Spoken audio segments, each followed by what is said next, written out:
Hello, everyone, and welcome back to the Love Her podcast.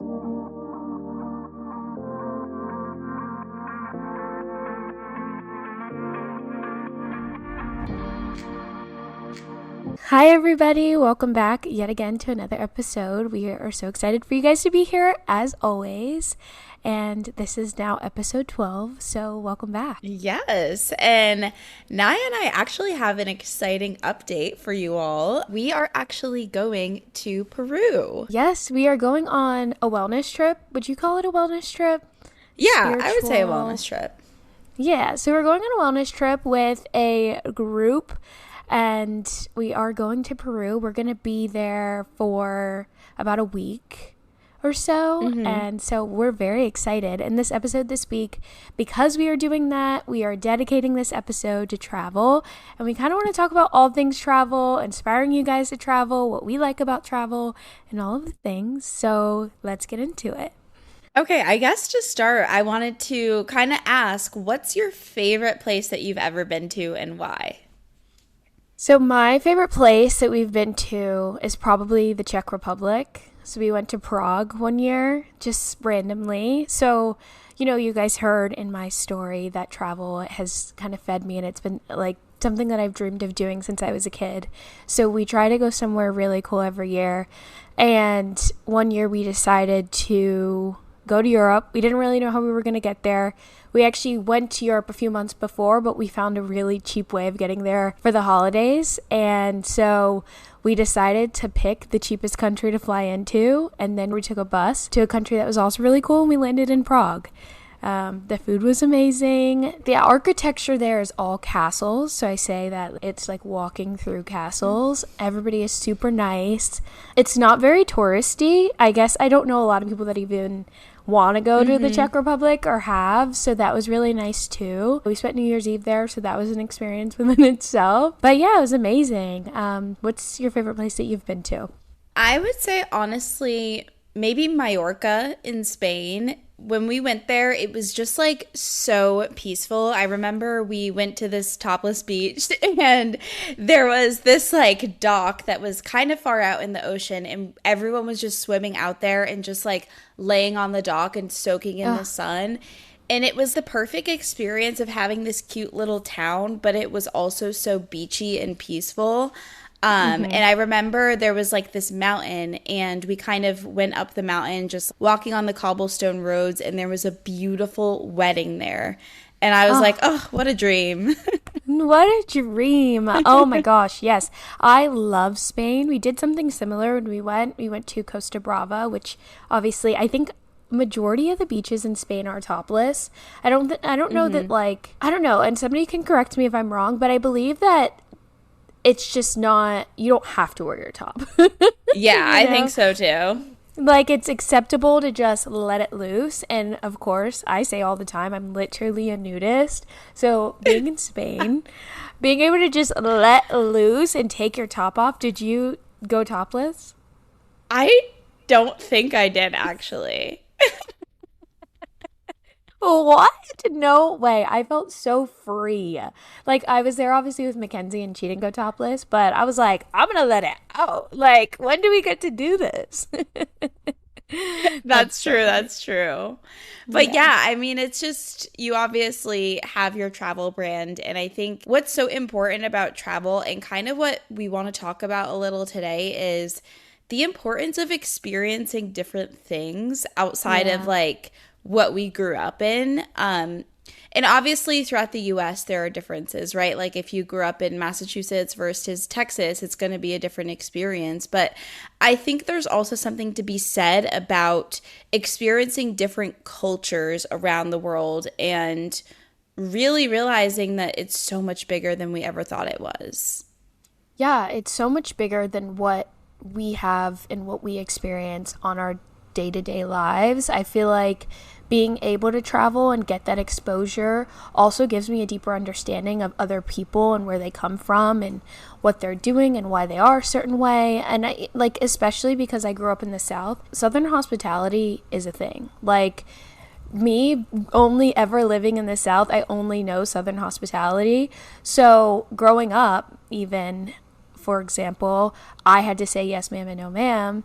But I remember we would like go and visit you and your family, and even your parents would be like, why are you calling me sir? Why are you calling me ma'am? And I was Yeah. like, am I not being disrespectful? So even like understanding that there's just so much more to the world, and there's different cultures and just like mannerisms and things like that is so fascinating to me, because it really just goes to show that it all really is a social construct based on where you Yeah. are. Yeah, and I feel like I noticed that actually with different religions the most Yeah.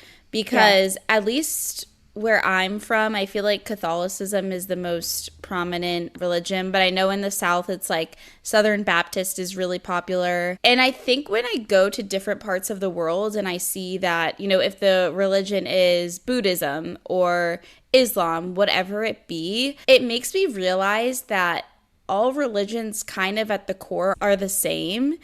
And it makes me question why we have so much like slander for other forms of belief. Yeah, exactly. Like, for example, in other countries, you might see three different religions practiced and things like that, or no religion, and whatever. There's just a different level of respect. And I think that's even another conversation we could have. Our country is so heavily based in Christianity. Like, we literally talk about it in our constitution. Whereas, like, in other countries, obviously, they have other religions that they follow, but it's like, why do certain people get shunned for not following a certain religion and going about a certain lifestyle? And I think that has everything to do with the box that you're in, and the fear that comes with not exposing yourself to other parts of the world and other cultures and other religions. And I think that's something that I appreciate, having that exposure to other things outside of me, other people outside of me, because I did grow up in a space where it was heavily Christian based, and I was going to church all the time, and I'm not knocking that, but I really thought that that was my only way to peace and my only way to happiness and my only way to connection, was following the Bible and following Christianity. And having that exposure to so many other things showed me that not only are there other ways to approach that, but also the importance of being respectful of the way that other people decide to approach how they live their life. Yeah, and I think when we also travel to these different places, we realize again about the focus in the US versus the other countries is that they don't need a whole lot to always be happy. Oh Like, my especially when gosh. you're visiting smaller villages, you realize that really it's family and community based. They truly have Yeah. a village where, someone's grandmother is watching someone's babies and like it's just all coming together. Someone's growing the vegetables and it's just a community, right? Yep. Versus I feel like when I come back to the country, I realize that it's more of an isolation, especially I Yeah. think after COVID. I think we've been living sort of just in our separate own pods and not really embracing the village aspect, which is something that when I travel to other countries, I definitely aim to bring back into my own life. Yeah, we are so individualistic here, where it's like, if you are not worrying about yourself and your own, you're not going to thrive. Whereas in other countries, they do move in a space where it's like we're all in this together. And that's something that we really try to move in now, especially that we've taken more of a holistic approach to life and forming our village and looking out for each other and looking out for other people and welcoming other people into a space of this peaceful journey. So I love that you brought that up, because that's another thing. Like, especially being in this country, I realized other countries, one, either view us, well, right now is a little different, but one, either view America as like the land of the free, the home of the brave, where dreams can happen, or they view us as like, they think that they are, the walking gods of the land. I remember one time, it was actually when we were in Mexico. Do you remember when we were in Mexico, we were by the pool, and one of the workers there mentioned how he was deported from our country, and somebody said like, oh, I'm so sorry, do you wish that you could come back? And he was like, No, actually, I love where I live. I love Mexico. I love my home. And that is the last place I'd want to be, to be honest. But there are different opportunities there that I don't have here. So that is why we all go back. But also, I guess I'm saying this to say, we also, in the country that we're currently in, have this mindset that everybody wants to be here and everybody wants to be like us and everybody wants to move in the same space that we're in when they really don't. Like, they're happy where they are for the most part, and they're happy with their families and their home. And I know I've talked to a lot of people that have mentioned, like, yeah, America's cool, but it's a little weird over there. Yeah, it seems like whenever I have that experience, and I do remember that conversation, like America's seen as the place that you come to make money. Yeah. Which makes sense because that's just how we are in this country. It's very material based. It's very focused on, your worth is essentially tied to how much money you make, and your success is tied to how much money you make in this country, right? And if you're looking for something deeper, I think these people that come from places where they're so ingrained in the culture, where their villages are there, to them, money isn't everything. Obviously, it's so important, and I don't want to sound ignorant when I say that, and I know people need money to live. But what I'm trying to say is I wish that in this country, more people had the mentality of genuinely helping one another out and genuinely feeling connected to things larger than themselves. Because I don't know about you, Naya, but sometimes I feel like I'm in the minority by having money not be the main priority in my life.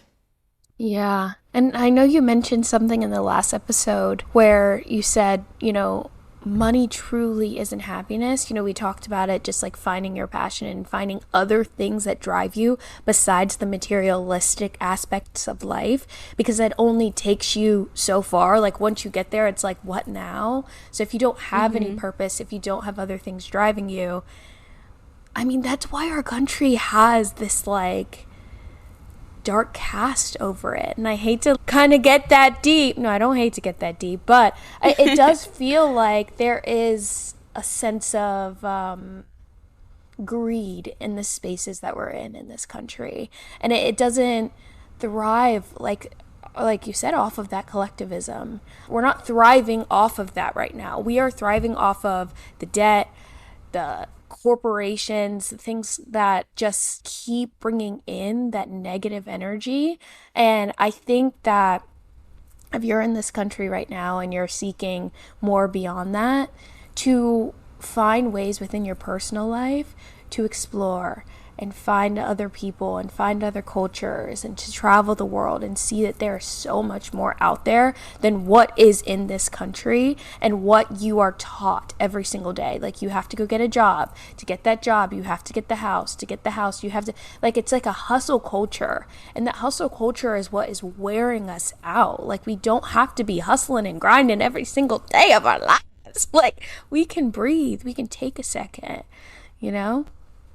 I think something also specifically that I'm excited to take away from this travel that we have coming up is the reconnection to nature, which is, I think, something that we've so lost touch with in this country.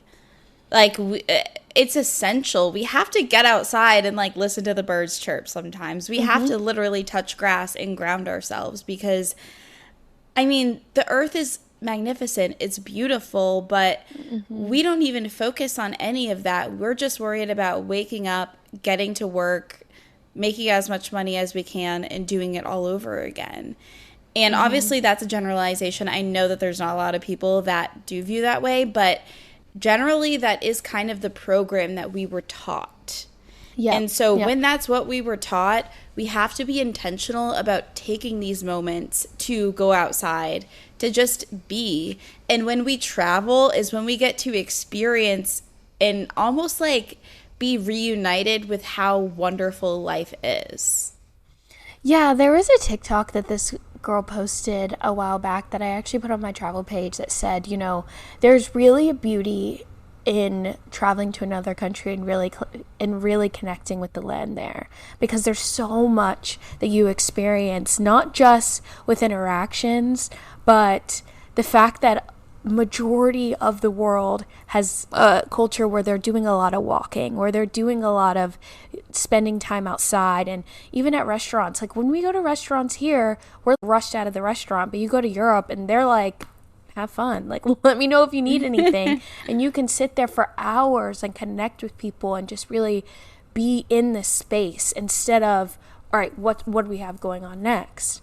I think it is so valuable and something that I also want to take in when we go to Peru, and just really sitting in the space and taking in the culture, taking in the nature, taking in the beauty of the world, because we lose sight of that. The amount of buildings that go up every single day in the cities, and the greenery that is taken away. And I'm not saying I'm this big like earth plant whatever, because I do love a good mall, but at the same time at the same time, I don't think we need all of these things all the time. And I think it's so important, like you said, for us to begin steering away from all the materialistic things. And that's interesting, because I kind of want to transition into the text message that I sent you about how we are both overpackers.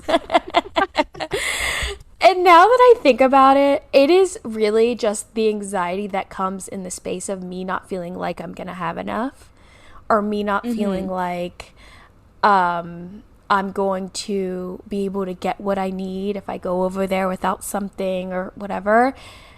Would you say it's the same for you? I'd say, okay, I'm not someone that I can plan out my outfits every day and be like, that's what I'm going to wear. Because I might wake up a day and be like, oh, I'm not in the mood to wear that. I have to wear something else. You know what I mean? I feel the same with my meals. That's why I can't meal prep, because like I may wake up and I don't want that chicken and rice, you know? Not the chicken and rice. So, Okay. so That's fair. that's why I feel like I have to pack 2 outfits for every day, because Okay. I don't know what I'm going to be in the mood to wear. Okay, that's actually a good point too. For me, it's not that actually. And that's so interesting, because I always thought that that's what everybody's issue with overpacking was like not knowing if they'll have enough, not but that goes into much deeper that goes into a much deeper situation, because growing up I did always feel like that. Like I felt like I maybe didn't have enough, or I wasn't good enough, or I wasn't, if somebody was going to judge me for wearing this or doing that or whatever. And so that's a deeper connection that I have and I need to explore within myself going into this trip to Peru, because we had a meeting yesterday and they gave us a rundown of everything we needed. And when she said, you got to pack light, I was like, I don't know if you saw my face, but I could not hide my face as I was like, oh my gosh, what am Were I you going to planning do? on checking a bag? Yeah, we're going to be there for a week. Okay. So I was like, if we're doing this and going from place to place, I don't want to check a bag. So I knew ahead of time that I was just going to bring a carry-on. So I think that's why it was less shocking for me, because I was planning on doing that anyway. Oh, gosh, the thought. I bring a carry-on for 3 days, and that is full. You want to know what Luke said? He said, "Oh, I'll just bring a backpack for a week." I was like, Luke, no, you need to bring a carry-on. He's like, no, I'm just going to bring my backpack. That is so Luke coded. That is so funny. So I remember when we went to Europe, we met this woman. She was going to be there for 2 weeks. She only brought a backpack. And our first question was, does she have enough underwear? She has to wash the clothes. No, She definitely has does. to wash that. She definitely does. Obviously, she was just like, I'm just going to wash the clothes. And we cracked a joke. We were like, did you bring enough underwear? She was like, I mean, we'll find out. Oh my But God. that is so funny, because if you know Luke, and I know that you guys haven't met Luke, but that is so him. He's like, whatever. I'm like, no, because I don't know if we're going to be able to wash clothes there either. So Yeah, I that's a bought good him a point. suitcase because I cannot deal with that. How do you usually like plan out what outfits you're going to bring if it's a place that you've never been to before? So I do plan out my outfits because I try not to overpack, and it does feel like I tend to feel a little overwhelmed if I don't plan them out. And I like to have a loose schedule when I'm traveling, but I don't know. I guess okay, I'll just sit and say this. I am the usually the most high maintenance person that I go on trips with. Because everybody else that I go with is super chill. Mackenzie's super chill. The friends we go with, they'll wear sweats every day. So I guess I don't think too much about what I'm wearing because I know I'm going to kind of set the preface for what the style is for the day. And even then, they're like, you're wearing that, I'm still going to do sweats. So I don't think too much about what I want to wear, but I more so think of like what I want to do and the pictures that I want to get. And I think that's because I always, guys, I'm a very social media marketing, and I found this out about myself about the podcast. I'm very driven in social media, and sometimes I beat myself up about it, but I realize it's a skill that I have because immediately I'm like, okay, if we're going to a mountain, I want a mountain fit. Like, I want the But shoes, I want this, I want that. my question is like, we're going on a trip where it is an athletic trip. Right. So we So, can't like, what am like I when we're packing? going to the mountain, like we gotta wear athletic clothes. Yeah. So, my thought process is that I'm going to bring a pair of like hiking boots. I have like a cute pair of hiking boots and then maybe leggings. And then I have like these shawls that I'm gonna like dress it up with or like attempt to. You know that shawl that I have that I wear at like Thanksgiving? It's like brown. I got it with you in Boston or when we were in New Hampshire from when we Oh went yeah, shopping. yeah, Yeah, so I'm yeah. probably gonna wear things like that with like plain black long sleeve and like leggings underneath. And then maybe I'll bring Yeah. like a Okay. cute hat to wear every day. So that's just kind of how I process it because everything else can be basic, but like if you have a cute, like I have a cute, like light jacket that I could bring or whatever. And so that's actually, to answer your question, I have learned your bases if you want to be cute. I don't know if you care to still be cute. I know it's my thing and it's just how I am, but if your bases are basic, you can just bring something to like spice it up a little bit for a cute picture. So I always bring like a really cute coat, or I'll bring a cute hat, or like a shawl. And so that's what I think I'm gonna do for Peru is just bring a bunch of shawls or jackets and then make that my way of being cute because I realize I'm very high maintenance in comparison to this everybody else. I think what I was just gonna do is like a long sleeve athletic dress, like a plain one, and Oh, then do okay. that like wear like a windbreaker. Like I have like Okay. a baby blue windbreaker with like hiking boots, like things like that. Because what's hard is it might be chilly, but then we're probably gonna get hot. I know. You That's know? the thing for me too. And it's like we don't want to carry a lot either. Yeah, yeah. Mackenzie was saying that like during the day it could be 60, but at night it could be like 20, 30. No, that's if I think that's if you're like in the valley, like if you're in between the mountains. Okay, so yeah, I was kind of looking at Let's the weather. check. I know, we're gonna have to check the weather because at night, and I remember she said that last night. She was like, wear layers because the weather can change drastically. So I'm like, what do I bring? Like, what do I pack?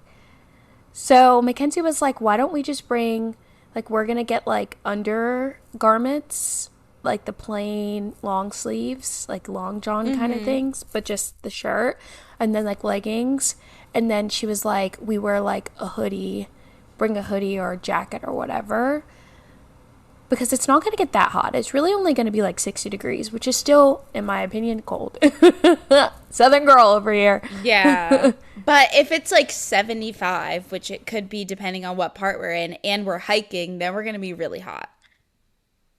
No, this is my dilemma last night. I literally had to rethink everything that I bought for the trip. Wait, what Ah, location is it? Cusco. Yeah, but that's just when we're getting there. Oh, also how are you preparing for elevation sickness? Have you ever been in a high elevation? Colorado is probably the highest that I've been.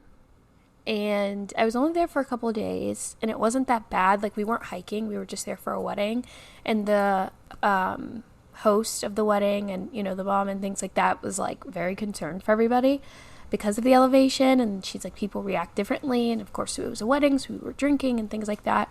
But I was fine. But we were looking at like reviews, so we're buying like patches.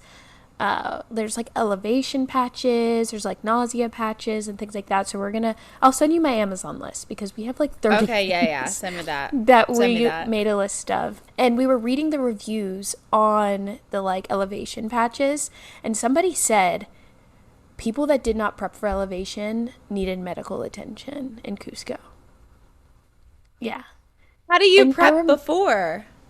basically having the patches, they have like the drops, what do they call them? The oxygen drops? Oxygen drops, the tea. They were like, you have to prepare yourself because it is How long before do I very need to get this stuff? well, I'm going to order it today and hope that it comes by Monday, Tuesday. I'm hoping it comes Okay. by Friday. A lot of this stuff was like day of, like it's coming tonight kind of thing. But yeah, they were saying that, and I remember last night she was even saying, if you start to feel like you have diarrhea, you need to take Imodium immediately. Like she was like, I was like, oh my gosh, is it that bad? I don't know if you saw me in this meeting. We were muted, but I was like, Mackenzie, is the elevation that bad? So then we started reading into it, and it's like some people do react. So you do have to prepare yourself. So on top of that, outfits, heat, elevation, this is going to be quite the experience for us. Something new, a trip that I've never been on a trip like this before. Me either. But I think it's going to be amazing. And I think it's just going to be amazing. so nice to unplug from life. Yeah. I'm so, like, I don't even want to look at my phone all week. Literally, I don't Yeah. want to all week. I just want to completely unplug and just be in the moment. Yeah, no, I'm also very excited about that. I mean, I have like no expectations as far as like the things that we're doing. I don't even want to like pre-plan in my head how things will go. Yeah. But I think it is going to be such a beautiful experience, and I'm glad that we're pushing ourselves to experience something different outside of our regular travel of like cruises and hotels and whatever we are. This is something so different, and we can't wait to update you guys on how it goes, what we experience. Not all experiences we'll share, but just being in Peru in general, I'm very, very, very excited to have it as another story in our book. Yeah, I think it's going to be honestly like once in a lifetime kind of trip. Like we're always going to look back and remember it. And so I just want to soak it all in. And I feel like Peru is one of those places that I never thought I would travel to, but it is going to be so incredible. And so I guess anyone that wants to travel, like, don't be afraid to try someplace new. We all, everyone wants to go to Italy, France, everyone wants to go to Hawaii, all these places, right? But try a new country that you never thought you'd go to, like how Naya went to the Czech Republic and she loved it. These experiences are the ones that go in the record book as being the most incredible sometimes. Yeah, exactly. And I know that it is very privileged to be able to do these experiences. So I do want to also add, before we wrap up on the episode, some hacks that I have for traveling, budget friendly, things like that, things that I've used. Because like I said, growing up, I didn't come from a family that was wealthy. A lot of times my family did struggle financially, and that forced me to figure out ways to follow my dream of traveling and to find efficient ways that work for me and my budget. And obviously, I'm progressing in so many ways outside of wealth and fortune and prosperity, but I still like to travel on a budget and do things that are, very effective and efficient. So if you don't mind, I'd like to share those with you guys. Yeah, share. I made a little list. I think it's about 5 or 6 things that I live by and things that I like to do. So first things first, if you know my name, then you've probably heard me say this. I'm not even kidding, because this is how often I tell people to do this. But get a travel credit card. because that has saved us so much money, and you're already spending the money on a day to day. So why not spend the money and then get rewarded for it? Like, we went to Japan for so cheap. Our flights to Japan, I want to say they were maybe $500 a person, which Japan is a very expensive trip, but we went and didn't pay nearly as much as people pay because we used points, we used our benefits from our cards, and we were able to get there for a very low price. So get a travel credit card. That is, I cannot stress that enough. I also love the lounge. There are lounge benefits. There are so many things that come with them, and I highly recommend. I have a Capital One, and a Capital One, whenever you go to sign up for the cards too, they give you some, like right now, I think it's Chase is giving 100,000 points if you sign up to become a Chase member, and that is literally $1,000 in travel. Oh my gosh. Yeah. So that's a free trip somewhere right then and there, just applying for it. Obviously, don't put yourself in unnecessary debt. Be smart about it, but highly recommend. We also have an Amex. Mackenzie has an Amex, and Amex benefits are really good too with Delta and things like that. So get a travel credit card. If you're looking to explore options, reach out to me. I'd love to help you. Also, for those that want to go to Europe, I highly recommend, but I do know that it is a very expensive place to travel to, especially if you don't live near a big airport, you don't live near a hub. But one thing that I found very interesting, and the hack that I will use forever, is say you want to go to Italy and the flights to Italy are $2,000 a person, but I don't know, the flights to Spain are only $800 a person. Go to Spain and take a $20, $30, $40 flight, train, bus to Italy, and you're saving yourself hundreds of dollars.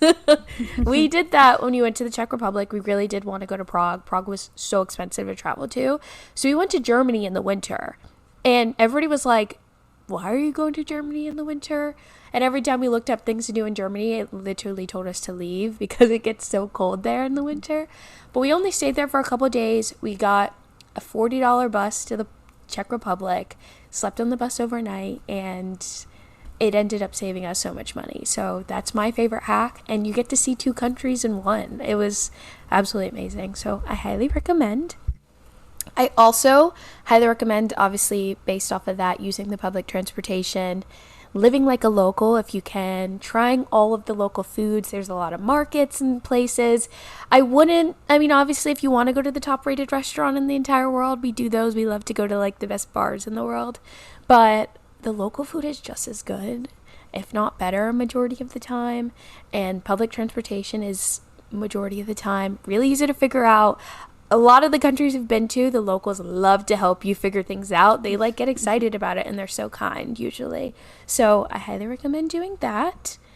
Another thing that I also found beneficial is traveling off season.